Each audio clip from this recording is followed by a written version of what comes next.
everything have changed in 2,000 years, believe me. This chapter is titled, Be Subject to the Government. Okay. Every person is to be subject to the governing authorities, for there is no authority except from God. And those which exist are established by God. Therefore, whoever resists authority has opposed the ordinance of God. And they who have opposed will receive condemnation upon themselves. For rulers are not a cause of fear, but for good behavior. For rulers are not a cause of fear for good behavior, but for evil. Do you want to have no fear Do you want to have no fear for authority? Do what is good, and you will have praise from the same. I don't think so. Not nowadays. Has anybody here ever been praised by the government? For it is a servant of God to you for good. But if you do what is evil, be afraid, for it does not bear the sword for nothing. For it is a servant of God, an avenger who brings wrath on the one who practices evil. Therefore, it is necessary to be in subjugation, not only because of wrath, but also for the sake of consciousness. Okay. What Paul is saying here is that God established the guidelines for a governing body. That's what the laws are.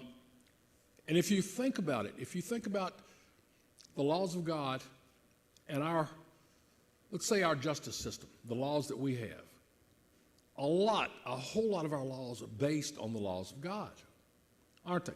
Thou shalt not steal, thou shalt not commit adultery, thou shalt not kill. All those. God set down those rules and regulations for the governing body of whatever nation to have somewhat control over their people. But God expects us to follow our government. But, as I said, when this was written some 2,000 years ago, I don't think the Democrat Party existed. And I don't think God wants us to blindly follow our government. He gives us the understanding of right and wrong, doesn't he? And even God wouldn't expect you to follow the government's rules or regulations if there was something that was leading to evil, or to, as we've seen in a lot of countries, if the governing body wants you to turn your back on God, God doesn't expect us to follow that. And we see that the followers, some of these followers out there will follow the government blindly. I mean, if the government said, listen, we're going to march off that cliff because it's the right thing to do, they would be right in line to follow behind them. It's unbelievable how people do that. And that's not a godly thing, to follow like that. As I said, God has taught us the difference between right and wrong, good and evil, and he expects us to turn away from those things that are bad and evil, doesn't he? Turn away from it. So if we turn away from the government because they're doing something like that, then God's not going to punish us for that. For because of this, you also pay taxes, for rulers are servants of God, devoting themselves to this very thing. Pay to all what is due them. Taxes to whom taxes is due, custom to whom custom, respect to whom respect, honor to whom honor. But when Paul wrote this, think about that. They were talking about paying taxes to who taxes is due, respect to who respect is due, honor to who the honor is due. Think about this about our government in this country. At one time, to hold the position of President of the United States was an honorable thing to do, wasn't it? I mean, that you were held up in the highest esteem by this country. and your life afterwards was the same way. You were a hero. You were a celebrity, okay, for lack of a better term.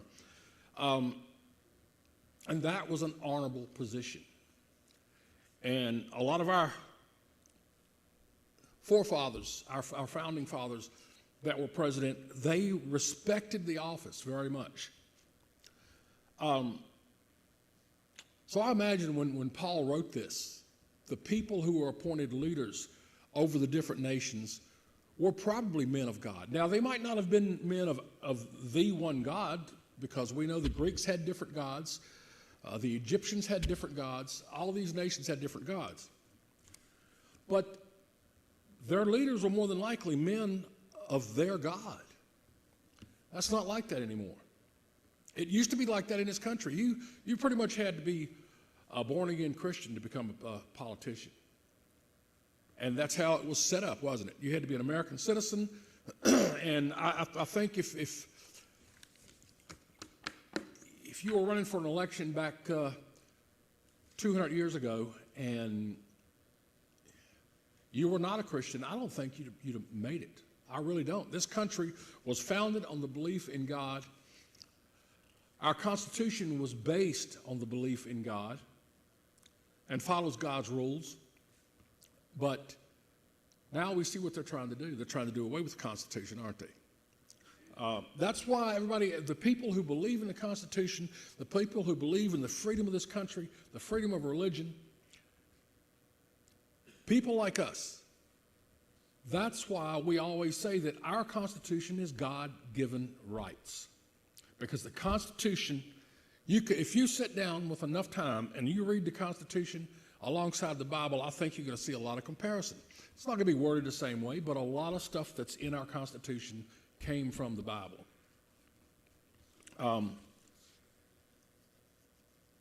And like I said, that's the foundation of this country.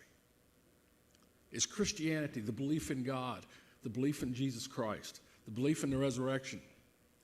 That's the foundation of this country. And that's all changed. So think of it like this. What happens if you have built a big fancy house and the foundation under it was a solid foundation, and all of a sudden one day you decided, I don't want that foundation no more, I want a different one. What's going to happen to your house when you knock the foundation out from under it? It's going to come crashing down. Where has this country been heading for the last 40 years? On a downward spiral, hasn't it? Because they've tried to remove the foundation. But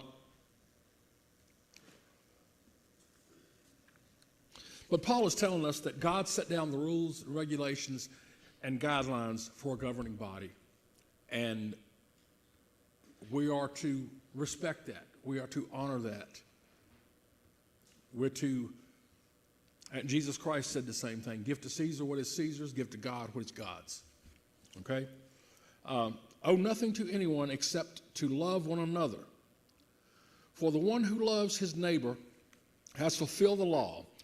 For this you shall not commit adultery, you shall not commit murder, you shall not steal, you shall not covet. And if there is any other commandment, it is summed up in this saying, you shall love your neighbor as yourself. Love does no wrong to a neighbor. Therefore, love is a fulfillment of the law. Love is the fulfillment of the law. Let's think about that. If we have love for all of mankind in our hearts, we treat our neighbors with respect. We respect their property. We respect their person. We respect our community. If we have love for mankind, how can we do evil to mankind? Think about that. How could you do evil to someone that you have love for? You can't, really. that fulfills the law. Does that make sense to everybody? Your love for mankind fulfills the law of God. That's what Paul is saying here. And what Paul is also saying, while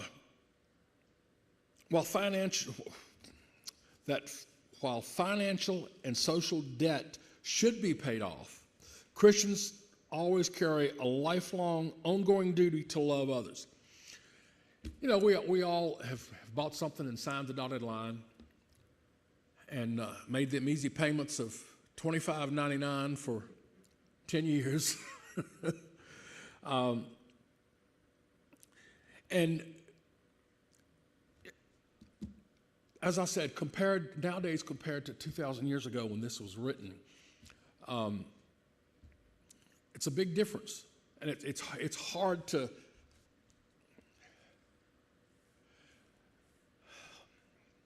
love a person that you owe $10,000 to, isn't it? Or $300,000 to for a home you just bought. But that's what God's asking us to do. Love that person, know that you owe them money, and pay them that money. Pay off your debts as you expect to get paid back from people who are in debt to you. So true love naturally prevents people from doing harm to others.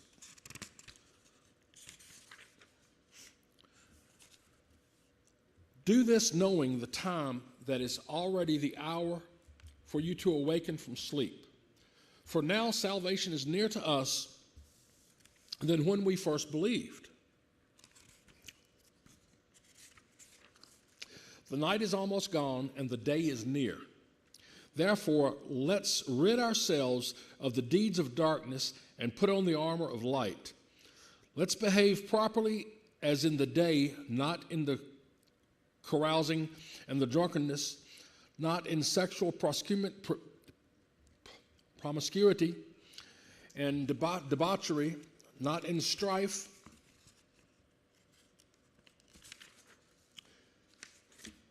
and jealousy, but put on the Lord Jesus Christ and make no provisions for the flesh in regards to its lust. 2,000 years ago, when Paul wrote that, Paul was saying that he felt at that time that the return of Christ was near. And we, you know, I think every generation sees, if you know the book of Revelations, you know about the second coming of Christ. And as we get a little older, you know, as children, we don't pay no attention to that, do we? But when we mature, we get older, we start thinking about things, we start seeing how this world is, we start seeing everything that's going on, and we know what the book says about the return of Jesus Christ. We start seeing those things, don't we, all around us. So, yes, I think the return of Christ is nearer than what it was when he first left some 2,000 years ago. All the signs are there. Everything is just showing up. But Paul felt like that 2,000 years ago. What he's doing is he is comparing night and day by comparing evil to good. That's what he's talking when he says the night, to take the light, not the dark. To focus on Jesus rather than our self-desires. Several songs out there on the Christian radio that talk about us becoming smaller and Jesus becoming greater in our life.